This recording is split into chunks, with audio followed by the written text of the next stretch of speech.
We are officially off to the presidential horse races. And what a race it is.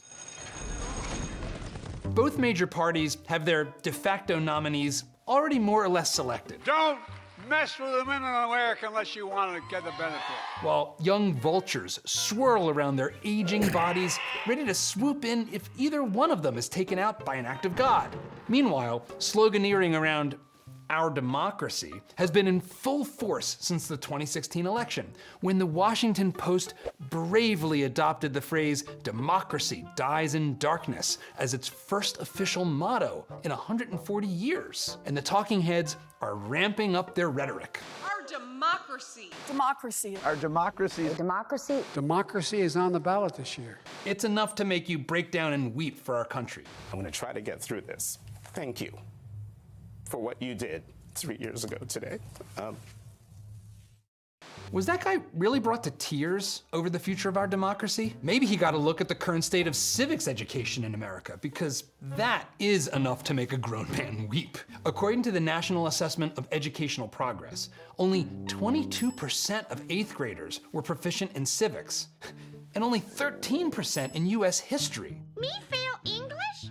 That's impossible. So our kids, and more specifically, our schools, are getting a deep red F on the nation's report card when it comes to learning how our political system works and what our role should be in it. Let's face the facts. If we want our kids to understand our political system and how it actually works in reality, we're gonna need to roll up our sleeves as parents and do it ourselves. Because this whole system is predicated on an educated citizenry, so we don't end up here. President of America! Okay, I admit we might already be there. President of America! No, we're there. But if we want to escape idiocracy, we need to go beyond the Schoolhouse Rock explanations we got when we were kids. He signed your bill, now you're a law. Oh, yes! Frankly, we'd be lucky to get back to that, Mr. Bill, because these days, our kids' civic knowledge looks a little too much like the other Mr. Bill. But fear not, dear friends, starting with this video and throughout the year, I'm gonna be breaking down some of the basics of how our political system was designed, how it seems to work in reality, and what we as citizens can do about it. So, in the words of civics advocate and Spielberg movie favorite Richard Dreyfuss, we as parents must teach our kids how to run our country before they are called upon to run it, or someone else will. What the hell is going on around here? Who the hell are you people? So, grab your kids and let's run through this together, starting with a proper understanding of the D word.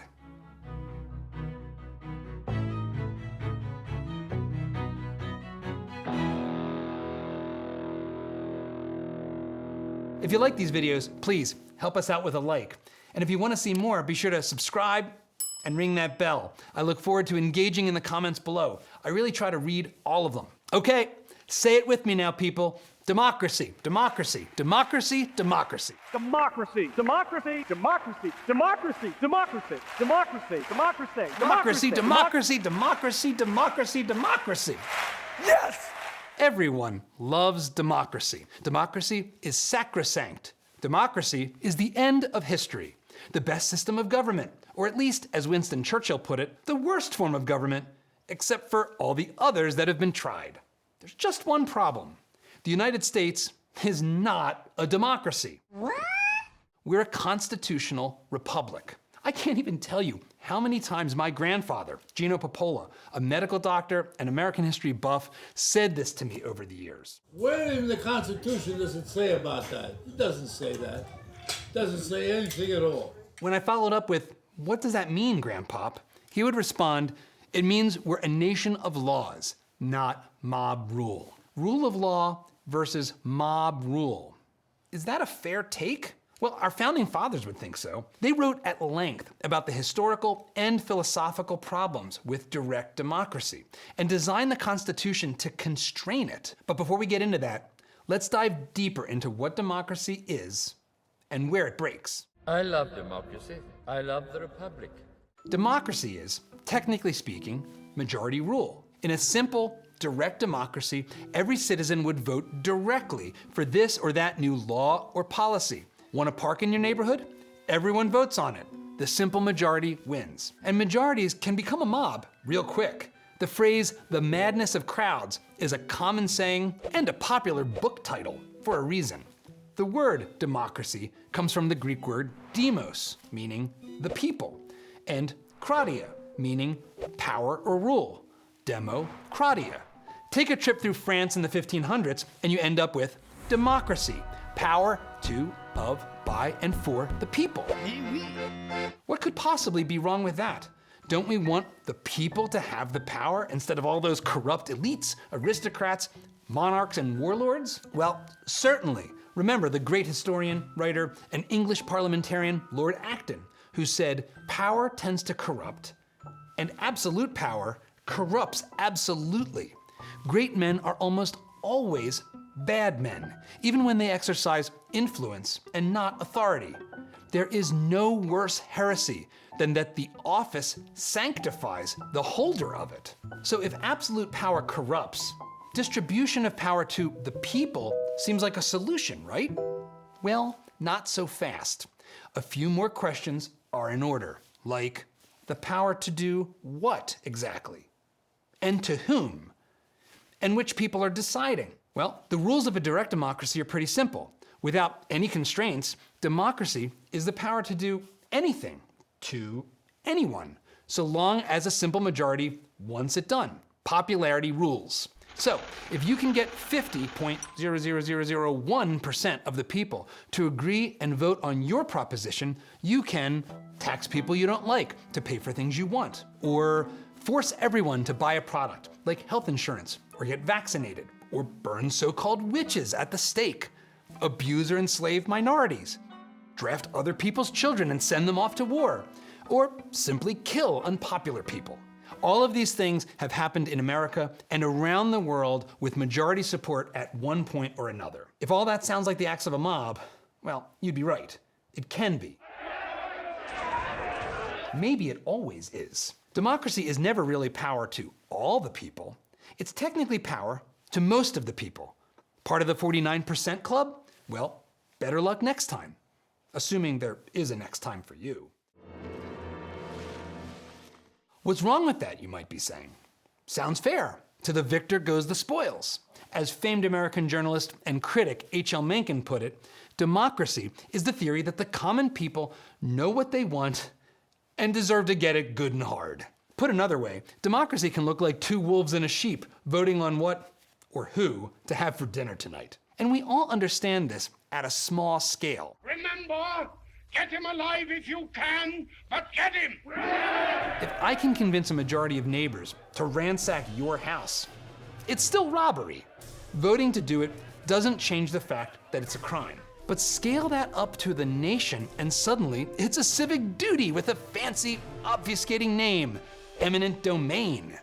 The Founding Fathers were deeply worried about this tyranny of the majority. James Madison, the father of the Constitution, wrote in Federalist No. 10, "Measures are too often decided not according to the rules of justice and the rights of the minor party, but by the superior force of an interested and overbearing majority." There's nothing especially moral about an idea being popular.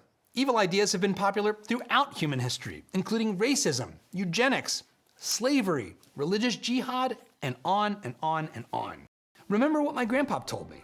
We're a nation of laws, not mob rule. America is not a democracy. When Ben Franklin was asked, "Well, doctor, what have we got?" as he left the Constitutional Convention, Franklin responded, "A republic, if you can keep it." A republic, if we can keep it. Almost 250 years after Franklin gave that answer to Elizabeth Willing Powell, we are still projecting that identity to the world. Consider this excellent description of the United States political system on our U.S. Embassy website. While often categorized as a democracy, the United States is more accurately defined as a constitutional federal republic. What does that mean? Constitutional refers to the fact that the government in the United States is based on a constitution, which is the supreme law of the United States. The Constitution not only provides the framework for how the federal and state governments are structured, but also places significant limits on their powers. Federal means that there are both a national government and governments in the 50 states. A republic is a form of government in which the people hold power but elect representatives to exercise that power. Our founding fathers started with a fundamental assumption that every person was endowed by our Creator with unalienable rights to life, liberty, and the pursuit of happiness. Our power as individuals is grounded in our natural right to self-ownership, our individual sovereignty. And yes, this foundation was at odds with slavery, which also set the stage for its inevitable end.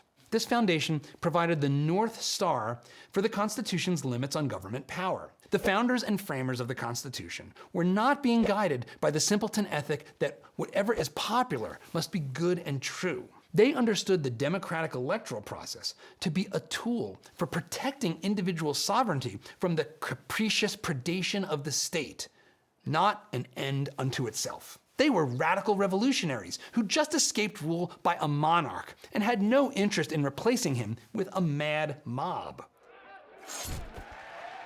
Almost every component of the original constitutional system, some of which has since been tragically weakened or dismantled, sought to restrict what government could do to people. These are limits on what political democracy can do to people. The Bill of Rights are limits on democracy and majority rule. The First Amendment protects speech, assembly, and religion from majority rule. We are free to hold unpopular opinions and belong to unpopular groups or creeds. The Second Amendment protects the right to bear arms, even if gun ownership is unpopular. Go down the list, and each and every Congress shall pass no law should properly be understood as democratic majority rule cannot mess with this. But they went further still. They divided the government into 3 equal branches, the executive, judicial, and legislative, and pitted them against each other so that that competition would constrain them. In the words of James Madison, the accumulation of all powers, legislative, executive, and judiciary, in the same hands, whether of one, a few, or many, and whether hereditary, self-appointed, or elective, may justly be pronounced the very definition of tyranny. They split the legislative branch into a lower chamber, the House of Representatives, directly elected by voters in the district, and an upper chamber, the Senate, who were appointed by the legislatures from each state. That's right, senators were not directly elected, and there's good reason to revisit that approach, though I'll save that for another time. But the founders went further still, putting in 2/3 supermajority requirements for major decisions. Impeachment, expelling members of Congress, overriding presidential vetoes, and ratifying treaties all require 2/3 majority votes. It's easy for presidents to veto a bill and much harder for the Congress to override that veto. Finally, want to make a change to the rules of the game and amend our Constitution? Good luck. No simple democratic majority will do. It'll take 3/4 of the states to ratify any amendment. All of this must be understood as limits on simple majority rule. Each and every restriction on government power is a restriction on the power of a simple 50-point-something% majority to tell everyone else what to do. As it turns out, the best defenders of democracy are the ones most skeptical of its moral authority.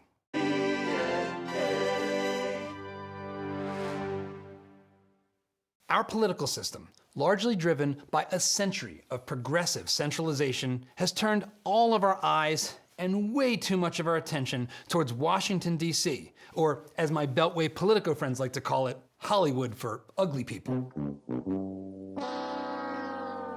And with the birth of digital media, all of us can gorge 24/7 on an endless supply of national political nonsense, and it's not doing us any good. 40% of Americans say that politics is a significant source of anxiety. 65% say that they feel exhausted when thinking about politics. And all of this is coming at a time when turnout for our federal elections are at all-time highs. This is not a coincidence. When every single problem is turned into a national issue up for grabs in congressional and presidential elections, we are forced to turn on each other in a political zero-sum war at the ballot box. Meanwhile, only 4% of US adults say our political system is working well. And who the hell are these people? I've never met one. Who are you people? The reason for our dissatisfaction is simple. Centralization doesn't work. Most problems are best solved at the local level, where people have actual knowledge and experience with the particular challenges and the networks of relationships in the community to help. We are more accountable to our local community. And when we come up with a local solution that works in our community, there's no need to try and force it on anyone else. If other people in other cities or states think our solution to education, transportation, or homelessness can work for them, they can copy it and change it as they need without forcing us to adopt their changes. Why on earth does anyone think that the contents of our kids' classrooms should all be the same nationwide or be dictated by DC or our state capital? Where is the evidence that that works? Unless by works, you mean transforming our schools into political battlegrounds that can't teach civics. If you want to get politics out of school, you need to get government out of it. When my son's private school started pushing gender fluid messaging on him in 6th grade, I didn't feel powerless or take to the streets. I pulled him out. And the best vote you can cast is always with your feet.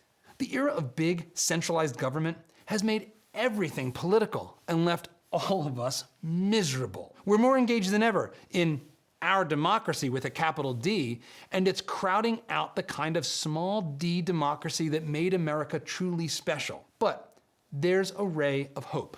A 2019 survey found that while only 43% of Americans were satisfied with the direction of the country, a number that has collapsed to 25% in more recent surveys, 73% felt good about how things were going in their local community. The great thing about America is that we can vote with our feet at every level, state, city, and local. When you look up democracy in Merriam-Webster, way down at definition number 5, you find what might be the heart and soul of American democracy as the founders saw it: the absence of hereditary or arbitrary class distinctions or privileges. This is the deep democratic virtue of our Declaration that all men are created equal. Our founders sought to establish a system to protect that God-given equality. The 13th Amendment, which ended slavery, enshrined equal protection under the law for everyone. And by protecting us from the democratic whims of national politics, our people have been more free to solve problems in their communities in a multitude of ways, as diverse as we are as a people. This is the democracy that famed French philosopher Alexis de Tocqueville celebrated in his monumental tome, Democracy in America, noting the health of a democratic society may be measured by the quality of functions performed by private citizens. De Tocqueville understood democracy in America to be more than voting. It was private, voluntary action. He saw that Americans didn't wait for politicians to solve problems. We rolled up our sleeves and did it ourselves. We paved roads, built schools, fed the hungry, and provided health insurance and mutual aid. All of it. This, too, is a small d democratic ideal. Unlike the French of his time, Americans didn't expect their political class, and certainly not the federal government, to come to the rescue or solve every social ill. At the very heart of this thriving democratic culture was what de Tocqueville called provisional institutions. Today we call this civil society. He noted, Americans of all ages, all conditions, and all minds constantly unite. Not only do they have commercial and industrial associations in which all take part, but they also have 1,000 other kinds: religious, moral, grave, feudal, very general, and very particular, immense, and very small. Everywhere that, at the head of a new undertaking, you see the government in France and a great lord in England, count on it that you will perceive an association in the United States. Now, more than ever, we need to rediscover the truly American, small d democratic ideals of de Tocqueville and teach them to our kids. If nothing else, we should do it for our mental health. A recent study found that adolescents involved in school or community-based civic activities have elevated psychological well-being, increased academic engagement, and more involvement in activities than peers who were not involved in these activities. Everyone ends up more satisfied when they focus their attention locally. I can personally attest to this fact. Our family moved to a small community of just 700 or so residents on the outskirts of Austin in 2019, with its own city council and local governance. For the first time in my adult life, I got truly engaged in the local community. My wife Lisa and I have volunteered on local committees and supported local events. We've gotten to know all of the city council members and several mayors. Our son even worked for the Public Works, earning his first official paychecks honestly in the 100-degree heat. We voted with our feet to move into this community, which is a million times more important and more impactful a vote than every national lever we will ever pull. That's not an opinion. It is a statement of statistical fact. We've seen the difference being engaged locally can make in our family. We feel more connected. I can't walk our dog without striking up a conversation with our neighbors, and I love it. We've made friends even amid disagreements, and our national politics and tribal party lines haven't been part of that conversation. I'm frankly dreading the return of presidential lawn signs, our modern version of tribal war paint. This is what American democracy truly is, or should be. It's what our founders fought to protect. It's what we should pass on to our children, and it's entirely within our control. The late, great American journalist and political satirist P.J. O'Rourke wrote, "Don't vote. It just encourages the bastards." I'm not saying that, though it is hilarious. Please be my guest to vote for the bastard you hate the least this year. Just don't pretend that that lever pull is any substitute for being a real participant in democracy in America. Democracy!